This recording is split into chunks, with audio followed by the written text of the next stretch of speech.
Broke the story on local homestead tax credit fiasco. Expose the Evansville Redevelopment Commission excessive spending habits. Your community watchdog. CityCountyObserver.com is your online community newspaper dedicated to the progress of Evansville and Vanderburgh County. We're a nonpartisan publication providing insight into political issues and events that shape our community. We are a watchdog for you, the citizen. Check us out online, city-countyobserver.com. That's city-countyobserver.com. Tri-State Voices, an open discussion with area leaders on issues affecting communities throughout the Tri-State. Now, here are your hosts, Cheryl Musgrave and Mark Owen. Welcome to Tri-State Voices. This is our region's premier political talk show. I'm Cheryl Musgrave, and joining me is my co-host, Mark Owen. Mark? How are you tonight? I'm doing great. Good. Well, let me talk a minute and remind you of the background of both of us. I was a former Democratic Party chairman, and Cheryl, and I also served in elected office for a number of years. And Cheryl's had a tremendous career as a public official, both as a county assessor, county commissioner, and also served as the governor's appointee to the commissioner of the Department of Local Government Finance. Doesn't everybody know about the DLG? Yeah. Surely that's one of the most noticeable of the state agencies. And how are you tonight? Well, the weather outside is delightful, and I know it can only get better through the spring and to the primary. And it's a real treat for me to meet and talk with all the primary candidates. And tonight we have as our guest Tom Bozikas. And Tom is the candidate for the Republican candidate for First Ward City Council. Now, there are two candidates, and you might wonder, where's candidate number 2? Well, that would be Dan McGinn. He is the incumbent City Council candidate as a Republican, elected 4 years ago. And Dan was invited. I'm sorry, Tom. Tom's here. But Dan was invited. And Cheryl invited Dan. I also invited Dan. And after several emails, he respectfully declined.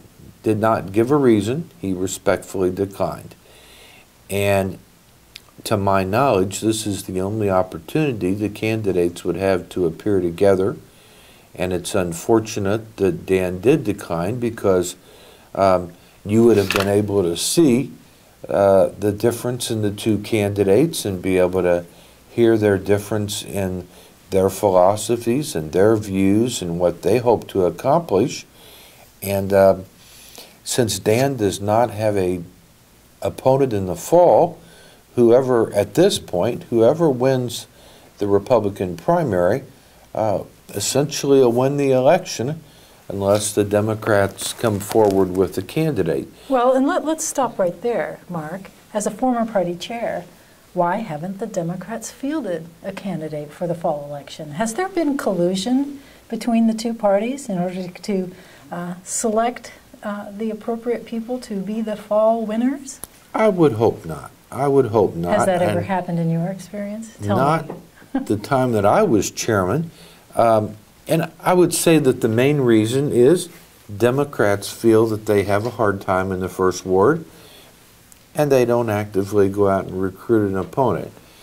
And number one, I think that's bad government. It's bad politics, just because an office holder, I think, stays on their toes and should have this opportunity and have to come in front of voters and talk about their 4 years in office and talk about what they do as an elected official.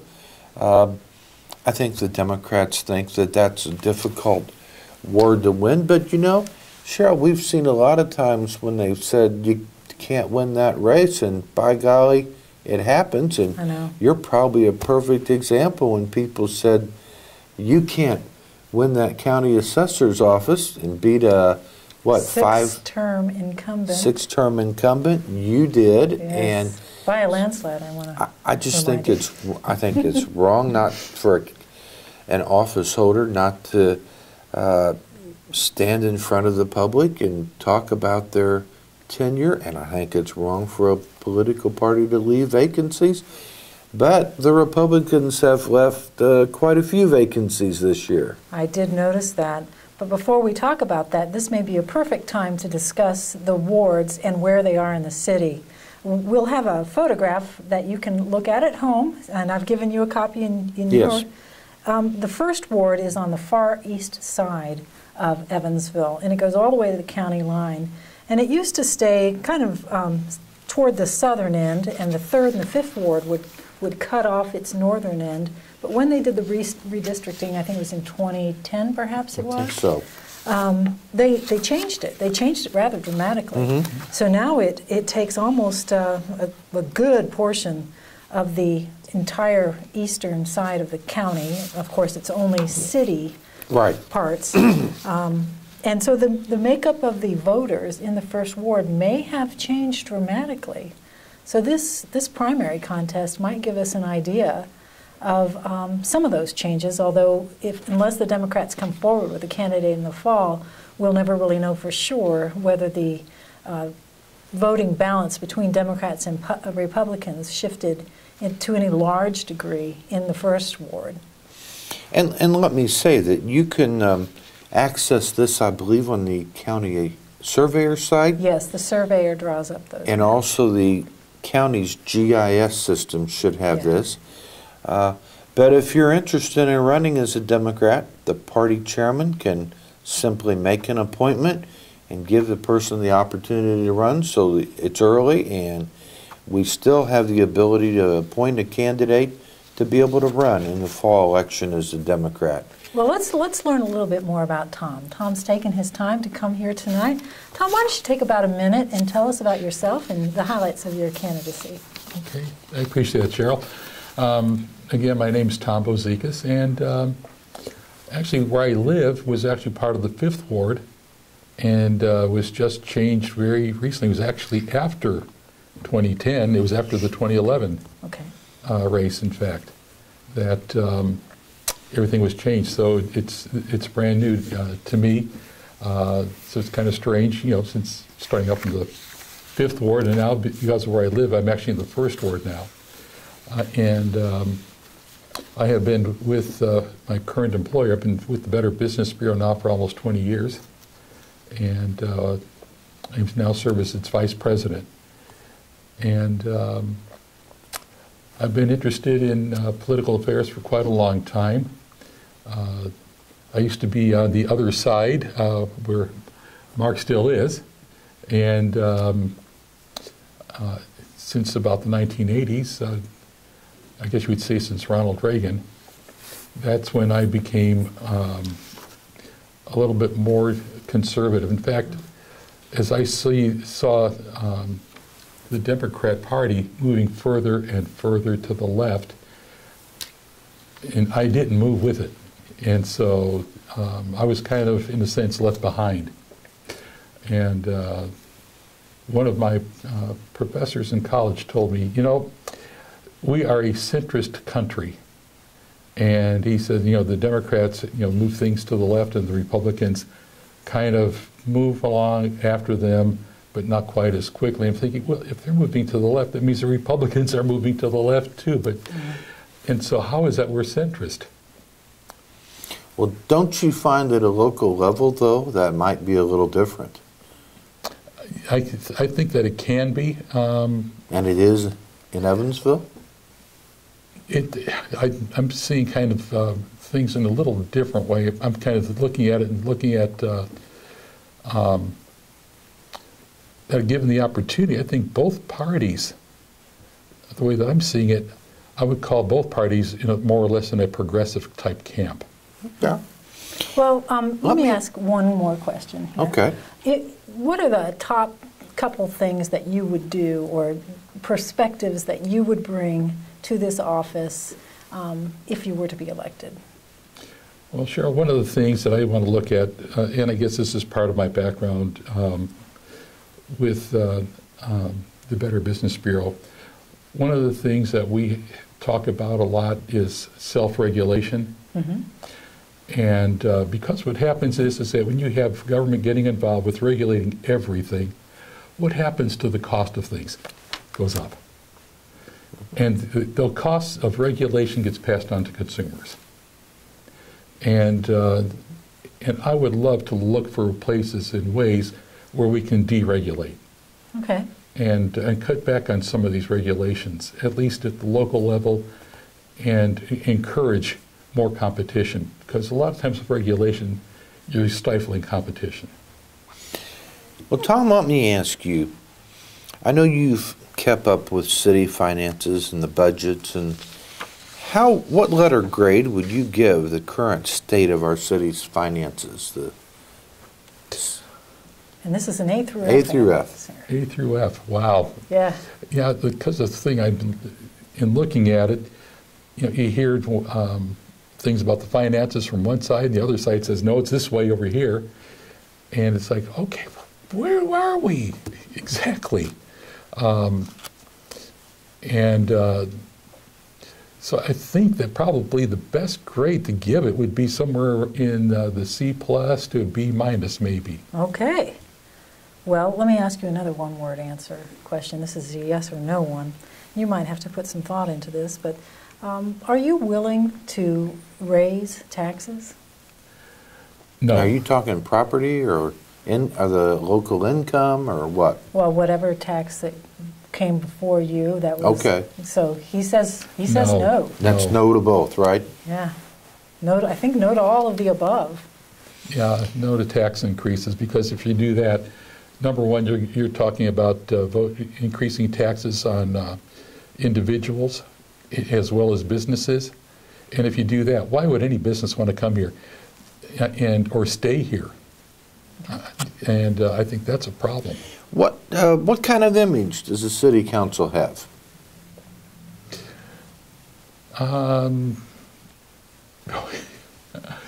I've heard different things, and I've been to a few of the From your meetings. judgment, you know, honestly, when you look at the city council, most of what the council votes on are pretty mundane things. There's a lot of, I would say probably the vast majority of things that I've seen so far is in zoning and rezoning. The controversial things that we see right now are in the areas of what we're going to do about the hotel, especially, and all that. And so how would you describe the image? Good, bad, indifferent? I've heard people say, get rid of all of them and let's start clean. I don't know how widespread that sentiment is, but... Do you feel that that's your opinion, that we just need to have a new crop of public-spirited officials? What you want to see the first board can. Well, I think I'll be honest, what I would like to see, more conservatives. Okay. On the city council. So you don't necessarily hold that it's an image problem. You're thinking it's a philosophy. Yeah, I think that's a lot of it. It's a philosophy problem, issue for me, more than an image.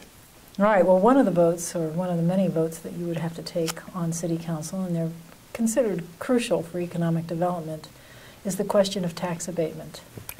Would you be willing to abate real and or personal property taxes? And particularly, would you be willing to give a schedule that would, say, be different than the declining 100, 90, 80, 70, 60% through a 10-year slow phase-in? Would you be willing to make it something different, like 100% off for 10 full years, and then you go on the property tax roll? So I guess it's a two-parter. Are you for or against tax abatement? And secondly, if you're for it, would you be willing to accelerate it? Yeah, accelerate the period of deduction. Honestly, on that part, Cheryl, I hadn't given it much thought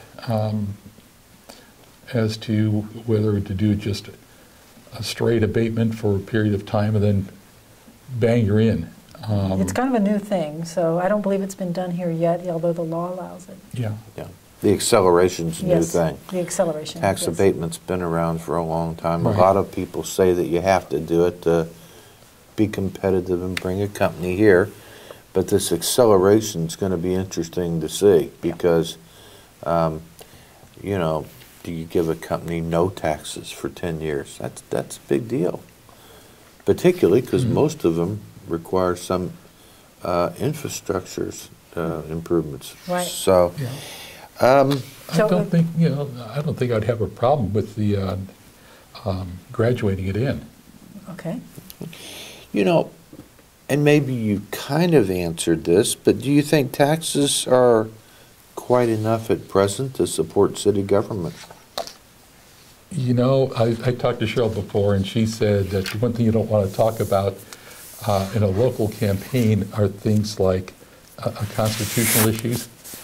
But I think this might be a good one to talk about. Okay. And that is, in looking at it, you know, Nelson Rockefeller, when he was governor of New York, said, you know, the federal government has the money and the states have the problem. And so what I'm saying is that, to rephrase that, the local governments have problems. The federal government's got all the taxing authority and all the money coming in. I think we need to have a redistribution of taxation and give more autonomy and more control back to the local government and take it away from Washington. And I'm not sure how we do that, but I think we've got to start talking about that and having that discussion now and having that change. Well, let me ask you this. Do you think Evansville's finances are on a sound fiscal footing? Or do you think there are some financial troubles in the city? I think that it's not just Evansville. I think all communities are going to be strapped for cash. So let me ask you this. If that's the case, and I bet I know your answer, are you more likely to look for more revenue or cut expenses? How do you handle that? Yeah, I tell you, I wish in the perfect world it'd be great to cut expenses. Mm-hmm. I know I spoke to a current councilman, and he said it's near impossible to find places to cut. But I think we need to see if we can. But you know, when we talk about revenue, we're actually talking about tax increase. And there are other options. You can grow the size of the city. So yes. Would you be willing to vote in favor of annexation? The way things are looking, though, Cheryl, is that annexation seems to be dead, especially after the resounding defeat that we had, you know, just a couple of years ago. And you mean consolidation? That was consolidation. Yeah, well, the state legislature's talking about passing legislation from up there that's going to make it more difficult for cities to annex. Yeah, I foresee a death of that legislation, though. I can't see how they would expect Indiana cities to be competitive if they so constrained them as to, you know, smother them to their current size. The truth of the matter is, in my opinion, either you're growing or you're dying. And if folks aren't willingly moving into your boundaries and your debt is increasing, you either have fewer people shouldering more debt, or you increase the size of your city somehow, some way. Yeah. If you had to look at an area of city government that you would reduce costs, what would it be? Police, fire, parks, transportation? Government salaries? What would you look at? You know, one of the areas that I was looking at, this is a tough one because... It is a tough question. Especially if you look at our city parks, as I understand, we have like 65 parks and recreational facilities in the city, and it covers about just under 4 square miles. A number of the parks that we have are in disarray and with broken equipment. Some of them are also underutilized. And so I think we got to look at that seriously and figure out, okay, what parks are being underutilized? Where are the parks that really are in in bad shape? And do we need to bring that up to speed and bring it up to where it's going to be usable? Will that bring people back? Or maybe we just need to do a little bit of eliminating of some of those things and put that property to some use where it could be have some growth, and that we would put that on the tax rolls. And probably for the way I'm looking at it, that might be the way to do it. And I know that's a tough approach to take, but I think that we've got to start being honest with our citizens, and saying we got to make some tough choices. And unfortunately, some things are not going to stay the same. Well, let me bring it back to the political makeup of City Council. If you were to win the primary and then win the general election, you would still be a minority Republican, likely minority, on the City Council, which right now is composed of 8 Democrats and 1 Republican. Mm-hmm. So let me just ask you, what role does your political party affiliation play in your candidacy, and what role would it play if you were elected? Well, now 2 things, Cheryl. Number 1, since I am running in the 1st Ward and I am not the incumbent, mm-hmm. I am running on my own platform. Okay. As a conservative, and as such, my principles are what's going to guide me, not what's currently popular and what's expedient. Are not your political affiliation. Correct. Okay. Yeah. I mean, I want to make sure that when I'm voting and what I'm looking to do is going to be for the best of the community, regardless of where that takes us. And I have my values, I have my principles, and I just don't see myself at this point in time sacrificing that for any political purpose. Well, did you seek political party approval from the Republican Party in making your decision to run? No. Okay. I met with them, and I talked with the chair and expressed my interest, and talked to some other friends, and made the decision to seek the 1st Ward nomination. Well, let me ask you a question, Mark. You're Mm-hmm. a former party chair. Mm-hmm. Well, how did you handle a situation in the primary where you had more than 1 Democrat seeking the same office and 1 was an incumbent? What would be a normal, ordinary approach to that? Do you endorse one of them, or? Well, in the Democrat Party, I don't know anything's normal, actually, during the time I was chairman, we did it all kind of ways. When I first got involved, there was I think it was a committee of 13 that committee would literally make recommendations, and that was it. They'd make an endorsement and expect the precinct committeemen to go out and elect those But the committee candidates. would make a decision, probably vote on the committee.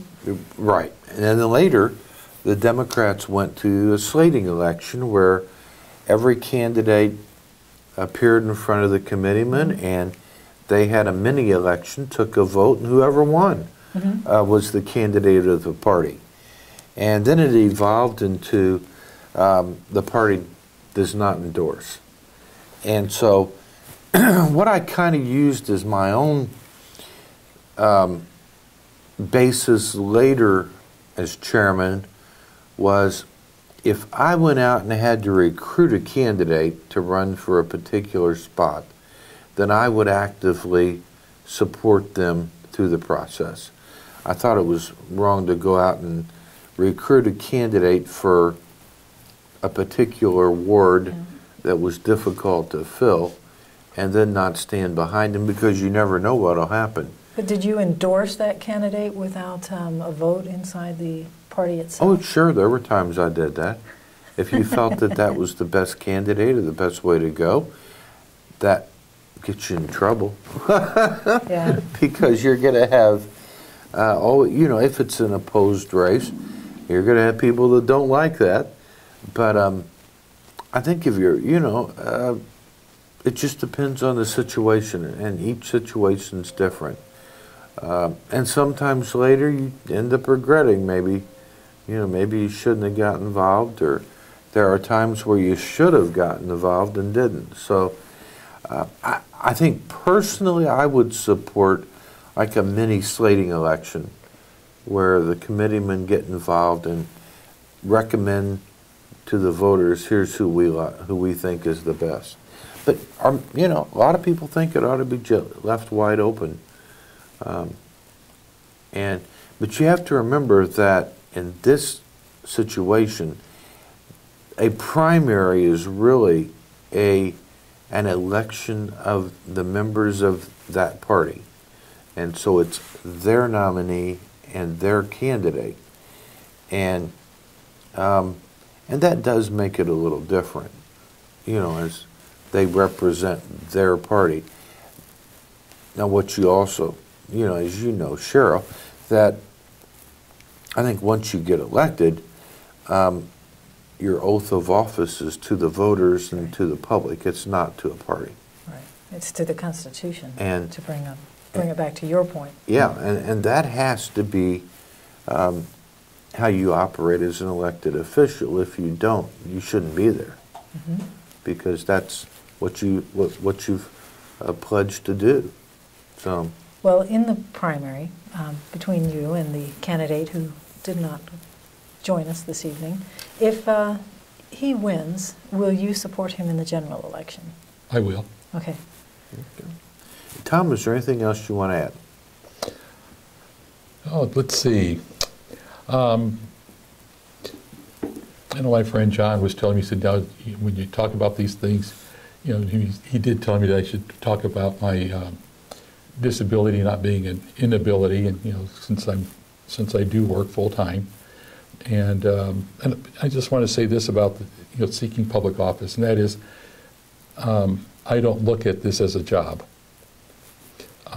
This past Saturday morning, Councilman McGinn said that he wanted to keep his job, and I don't look at it that way. I look at this as something that is a public trust, and if I can say it, it's a sacred trust between you and the people that you represent, and it's a humbling position to be in, and since I come from a faith-based background as well, as Jesus said to his disciples when they asked, who's going to be the greatest in the kingdom, and he said that you don't do it that way.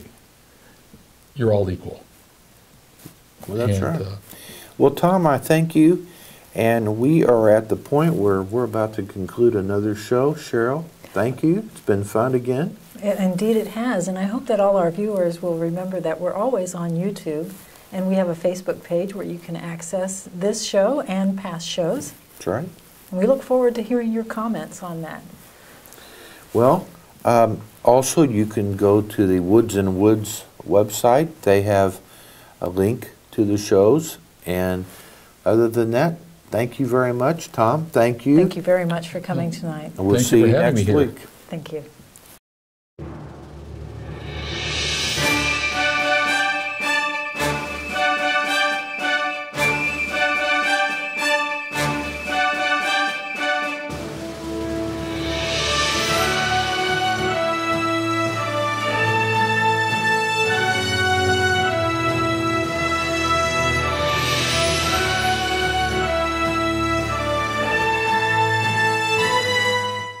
This year in the Tri-State, 1 out of 8 people will be in an accident. Would you know what to do? Call Woods and Woods. They'll get you help. When you call Woods and Woods, you are not a statistic. You are our client, and we will fight to get the money you deserve. And that's what Mike did. He really fought hard for me. They just really cared. If you've been injured, call 1-800-544-2108. Let Woods and Woods work for you. You don't owe us a dime unless we win your case.